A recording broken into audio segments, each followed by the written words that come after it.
पिछले पार्ट में हमने देखा समर का दिल जीतने के बाद लियो अब ड्रोन लेकर घूमने वाले एक अजीब लड़के के चक्कर में फंस जाता है। क्या लियो इससे बच पाएगा? चलिए देखते हैं पार्ट 2 में। लड़के के घर जाकर लियो फिर से भागने का मौका ढूंढता है, लेकिन आधुनिक गैजेट्स और ड्रोन की वजह से वह गलती से लेजर क्लीनर मशीन के अंदर फंस जाता है। सौभाग्य से घर का पालतू कुत्ता लियो को बचा लेता है, लेकिन हादसे में लियो की पूंछ का थोड़ा सा हिस्सा कट जाता है। लियो कुत्ते को धन्यवाद देता है। ठीक तभी वह लड़का वहाँ आता है और लियो की बात सुनकर हैरान रह जाता है। लियो फिर से उसे बेवकूफ बनाकर कहता है, तुम्हारे अंदर भी वह स्पेशल पावर है, इसलिए तुम मेरी बात सुन रहे हो। ये सुनकर वह लड़का भी बहुत खुश होता है। इसके बाद लड़के से लियो को पता चलता है कि हमेशा ड्रोन साथ रहने के कारण बाकी बच्चे उसके साथ नहीं खेलते और उसका कोई दोस्त नहीं है। लियो उसे सलाह देते हुए कहता है, तुम अपने दिल की बातें चिट्ठी में लिखकर ड्रोन के पास रख दो, वह तुम्हारी भावनाएं जरूर समझेगा। लड़का लियो की बात मानकर वैसा ही करता है और आश्चर्यजनक रूप से लियो का ये विचार कमाल कर जाता है। लड़के की जिंदगी पहले से काफी आसान और खूबसूरत हो जाती है। अगले दिन लड़का खुशी खुशी लियो को स्कूल वापस छोड़ आता है। अब मिस मिल्किन एक अमीर परिवार की लड़की को लियो की जिम्मेदारी देती हैं। उस लड़की के साथ जाकर लियो खुद ही बात करना शुरू कर देता है,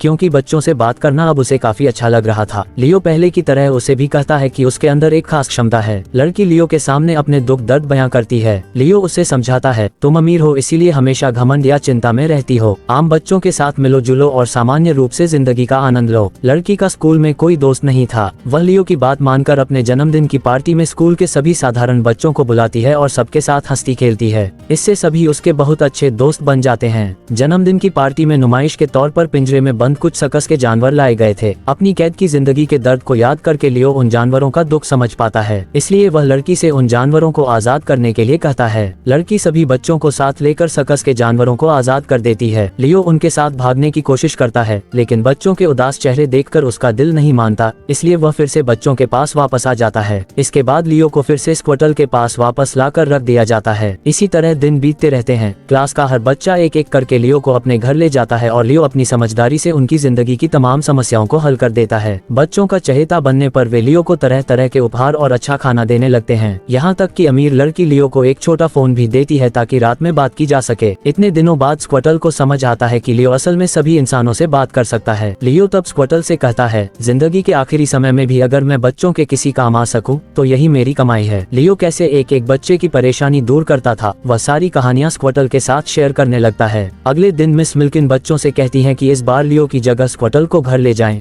लेकिन कोई भी बच्चा तैयार नहीं होता। वे सिर्फ लियो को ही चाहते हैं। इससे स्क्वटल को बहुत दुख होता है। मिस मिल्किन बच्चों के सामने शर्त रखती हैं, अगर तुम रोज लियो को चाहते हो तो सब मन लगाकर पढ़ाई करो और आने वाले कंपटीशन में हमारी क्लास को पहला स्थान दिलाओ। बच्चे मान जाते हैं और सभी पढ़ाई में जुट जाते हैं, लेकिन हर रात चुपके से बच्चों से फोन पर बात करने के कारण स्क्वटल के मन में जलन पैदा हो जाती है। एक दिन जब लियो फोन पर बात कर रहा था तो स्क्वटल सबके सामने चिल्लाकर सच बता देता है, लियो तुम सबको बेवकूफ बना रहा है। वह किसी स्पेशल पावर की वजह से नहीं, बल्कि स्वाभाविक रूप से सबसे बात कर सकता है। ये सुनकर बच्चे बहुत गुस्सा हो जाते हैं, क्योंकि वे अब तक खुद को स्पेशल समझ रहे थे। उन्हें लगता है कि लियो ने उनके साथ छल किया है। ठीक उसी पल मिस मिल्किन भी वहां आ जाती हैं और उन्हें भी लियो के बोलने का सच पता चल जाता है। क्लास खत्म होने के बाद मिस मिल्किन लियो को लेकर अपने घर चली जाती हैं।